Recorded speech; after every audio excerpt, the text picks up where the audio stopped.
Edimar Remix. Di nila pwede masisi ko ba't ganito. Ginaganapan ko lang na natural, tsaka hinagapang ko ano ba utal. Nilawan sinugal, ginapang minahal. Natagalan matutunong ko ng pabagal, tsaka alam ko naman na inaabangan. Nasaan ang tabangan yung papakawalan para di naabangan. Kasong alabalaban naman ang alabang, ginalakihan na galingan ng galingan. Kaya nakasanayan ko baka buo na madiin. Di ko na malay, na malay, na malay, na malay. Nakatimati ako na pahiling. Mga naniwala, di ko pwede biguin. Di ko pwede pakitaan ng bitin. Idol, bakit post ka pa rin ng post kahit ang liliit lang ng mga views?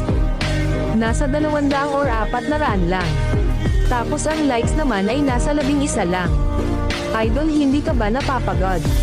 Oo nga idol, pero gusto ko kasing makabot ng 100k followers. At hindi din ako mapapagod gagawa ng video or pang content ko sa TikTok.